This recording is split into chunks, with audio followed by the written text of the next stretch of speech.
The Forfeda was an addendum to the original Ogham alphabet. There were 5 letters that were added afterwards. It's actually 6. It's actually more. Oh my God, there's so many. But they were added afterwards. So we showed you the unit circle. We showed you the delineations per few, per letter, right? What they mean, where they belong in the circle. We showed you how we can transcribe waveforms in like an oscilloscope, oscillations, via the spelling of the word, right? These are actually places where they belong in this, showing that it's a trig, showing that it's a circle's relation to triangles relations to a circles. So why take an ancient strange alphabet and try to reinterpret it as something else? Well, one, it's kind of illegible. It's very difficult to read. 2, it's mostly found carved in stone. It isn't found in manuscripts until much later, and generally that is people trying to interpret it. There was a whole bunch of extra stuff added afterwards that kind of metaphorically or poetically describes what it's doing, but at the same time doesn't come straight out and say something about it.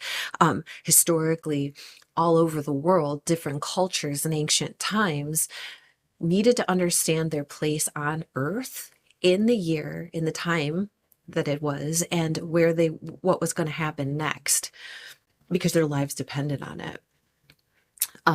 So different cultures figured out different ways to reason with this. And the easiest way we've established is to take a stick, put it in the ground, and watch the shadow move, right? And you can take rocks and mark where those shadows land at different times. That's what a lot of people think that these ancient structures as calendars, as calendrical markers meant. And of course, that's quite obvious that that's what was happening. But when we do that, we also allow ourselves the ability to abstract three-dimensional space, to calculate distance, to calculate angles, right? Angular geometries. And those generally start with triangles and circles because of the way that the shadows fall. They fall in a triangular manner. So it's kind of very natural, a very naturally intuitive way of handling this. And it was how many different cultures around the world handled it. And then they started to be able to break these segments, these circles, into the different segments and divvy that up through a cycle of a year, through a cycle of a lunation, and tell what time it was. And like I said, what was coming next, what birds were coming, what animal migrations were coming through, what to expect to be able to be harvested or budding or need to be planted, right? All of those things when animals were needing to be cared for, right? Things like that. So we developed our space and time through agriculture, through knowing these cycles. And it's what began as a stick and a shadow, and it turned into clocks, great monuments, technology, what we have today, right? GPS, it all came from it. Different systems were developed by different cultures. So we have like the Sumerian systems, the Babylonian system that we talked about last time with the Plimpton. And these systems influenced later other systems, right? Like the Egyptians and the Greco-Roman era and things like that. Like the Ptolemaic is the Egyptian Grecian mix. That's where those two cultures really educated one another. Really, like the Egyptians really informed the Grecian scholars, and we wind up with all of these wonderful insights from Grecian philosophers like Ptolemy, right? Like Pythagoras, Euclid, all of these. So each of these systems was based in something like a number 60, base 60, right? So we still use the base 60 from the Babylonian trigonometry, the Sumerian, Mesopotamian, right? And then those translated later from base 60 into base 10. So kind of tracked that a little bit with why did they do that? Because it taught them things, it gave them measure, it put them in a place and space and time, right? And so they learned through these methods how to build structures, where to go, how to do things. Well, the system that we're talking about with the Ogham is the same idea. It's just got a different base, right? So we have base 60, we have base 10. This is like a base 18 almost. It's like a base 5. It starts in 18-degree segments. There's 20, maybe it's 20. That's the way that it goes around. And these segments talk to one another and they speak to one another and they create sine waves, which is insinuations, the bay, the cavity, the space in between, right? The trough in the wave. They're telling us what it is. Ogham comes from a culture that used kennings. They used two-word poems to describe things. Ogham itself is point seam, right? But then we have other ones like Bryathor Ogham. You guys, I can't say words. You got to help me out here with this, right? Which is word Ogham, and it's like the Forfeda, the addendum to the alphabet. So in the last video, if you haven't watched the last video, please check it out. I'll link the videos below, the Ogham unit circle and the hidden in the lines, so that you can see what we're talking about with this sine wave and how there is trigonometry happening that is described within these letters. Right now, we're going to talk about the next 5 letters that were added to the alphabet afterwards. It is, like I said, it is very common for cultures to use these systems for all kinds of stuff, especially a culture that's kind of like really far north, that's really dealing with the tilts and the axis of the planet, that's having tremendous changes due to weather on the sea seasonally, in the air seasonally. They get lightning, they get aurora, they have underground waterways, they have all of it, right? And they're learning to communicate with it and through it and to understand it. And keep in mind, they didn't separate science from spirit. It was all nature to them. And so the way that things moved was natural, and they might have addressed it in a way that seems kind of metaphoric, poetic, spiritual, but that is the people that we're talking about. That's how they related to the world around them. So these two-word Ogham, these little kennings, were given to these Forfeda. We talked about the first one. We're going to talk about the Ebhada. Like I said, I can't say these. This letter is also called code. It's the EA sound. It looks like an X, right? The name meaning for this in Old Irish is actually unknown. But something about like fair swimming letter, right? Or an admonishment of an infirmed person, or the fairest fish. And we kind of talked about this in the way that code looks like inverted pressure, right? It could be some sort of like pressure pushing on itself. It looks like the word here. We're going to look at that letter later on when we look at the windows. It's going to be really important because of the way that talks about itself here. It's where we are located. If you look at its relation to the ecliptic, the axis, the axial tilt of the Earth and the galactic plane, it's describing all 3 of those perfectly. And it's saying we're right here at that cross section where they all meet together, right? The swimming fish in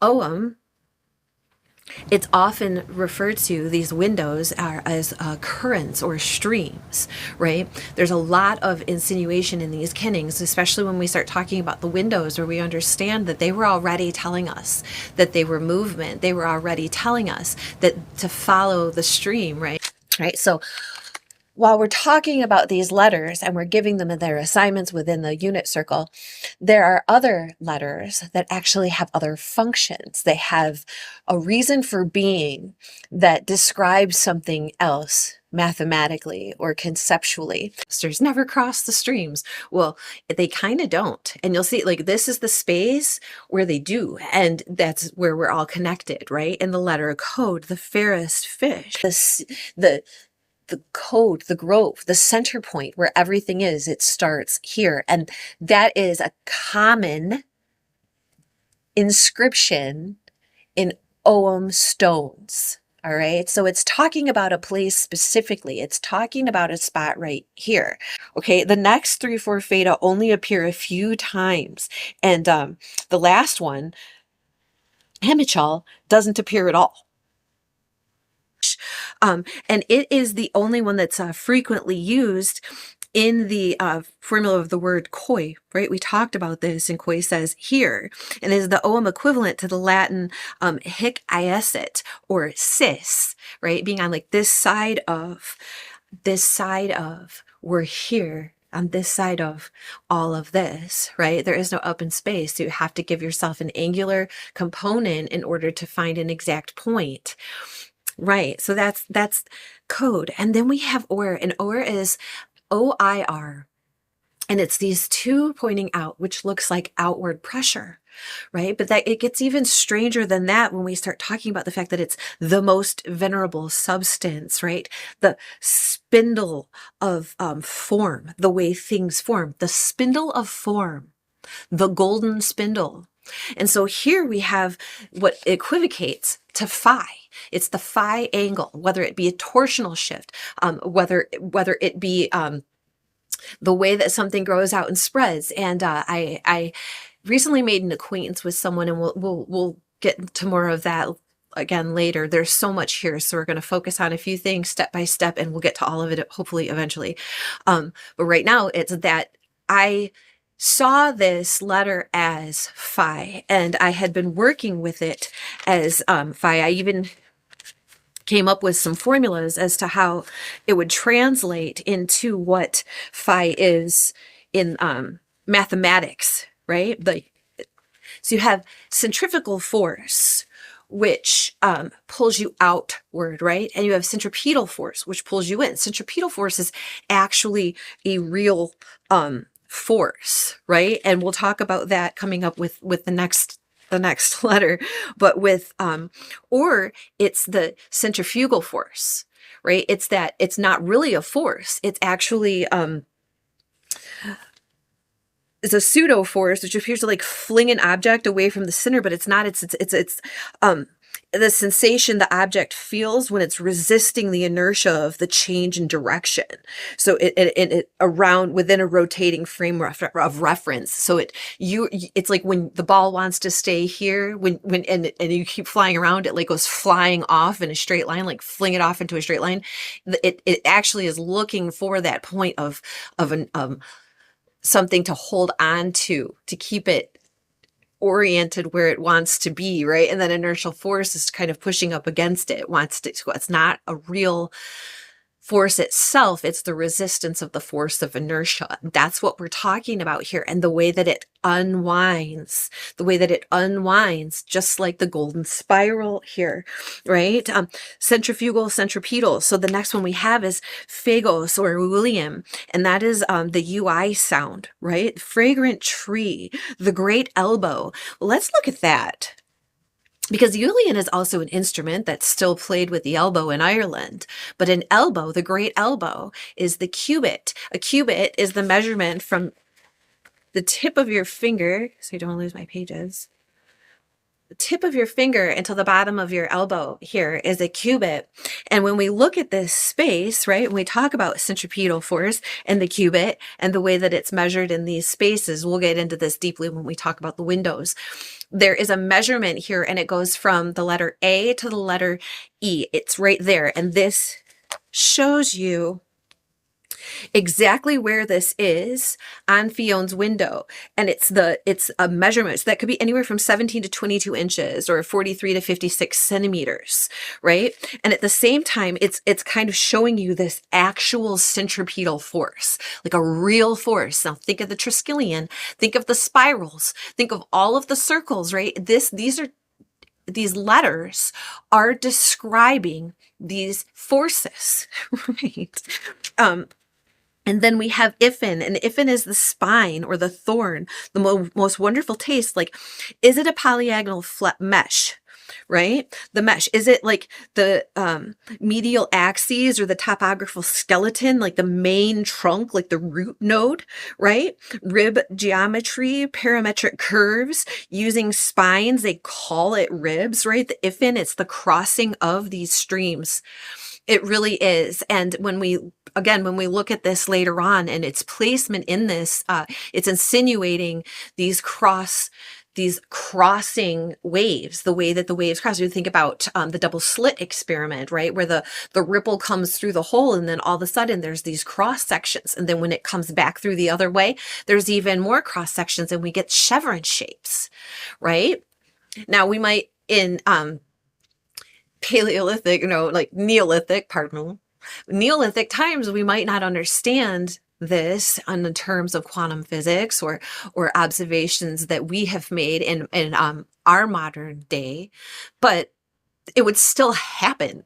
They would still be able to observe this effect occurring. How would they describe it? And why would they need to? Well, because it was happening all the time. And then we look at the rock carvings throughout Ireland, throughout Scotland and North York, and all of those places where there's these ripples drawn into the rocks there. Why is that happening? There's like a measurement occurring.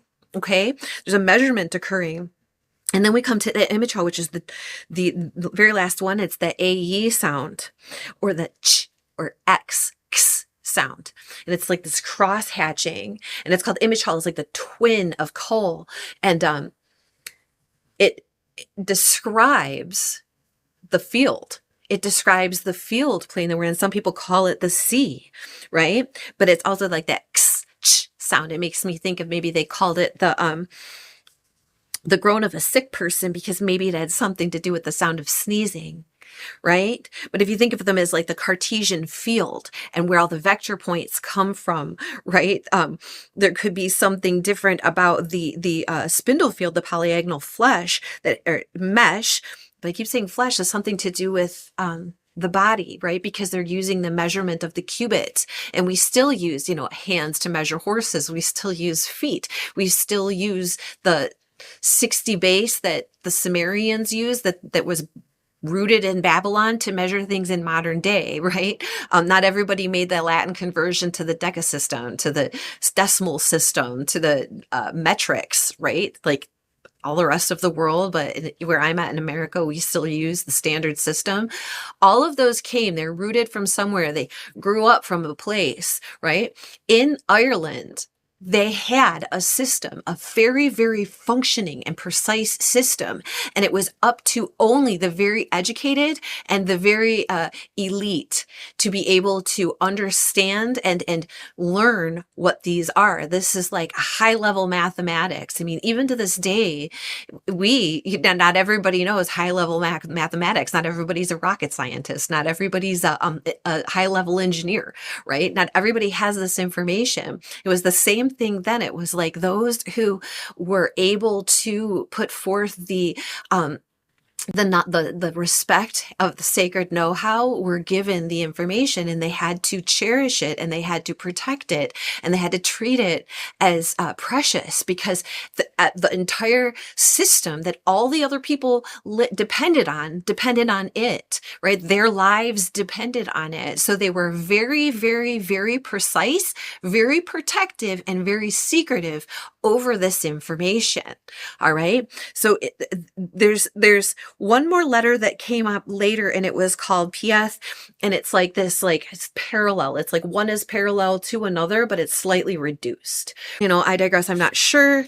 We'll definitely get back more into that later. But for right now, it's like we knew that each of these systems grew. We know that trigonometry started in Babylon, and we see it in 1900 BC.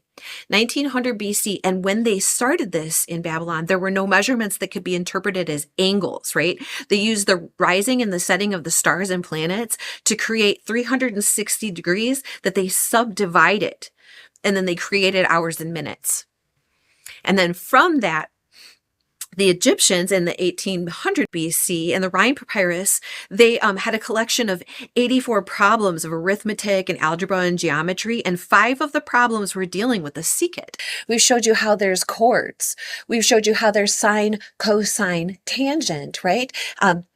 my previous work, if you've been following me for any length of time, you know that I was obsessed with the radian for a while. I'm still obsessed with the radian. It's taught me so much, so obvious everywhere, this radian. And along with that was a secant. The secant was a 28-degree secant. So that extending off of the outside of that circle, that angular cone extending off that perimeter of the circumference, right, winds up being a secant. And that's a 28-degree. That's very important.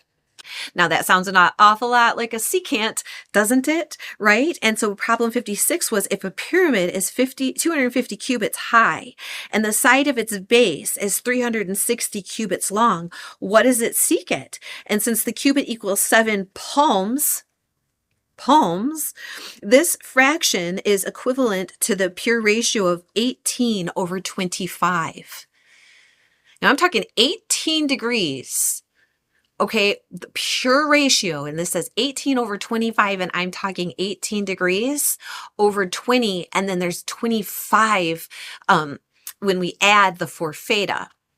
All right, and this is where it starts to get tricky, because the 18/20 can be reduced evenly, right? To would that be like 9/10? So that's easy, 9/10. It's a different system, same ideas, right? A different way to equivocate it. Why would they use 5? Maybe it's because we have five fingers and 5 toes, right?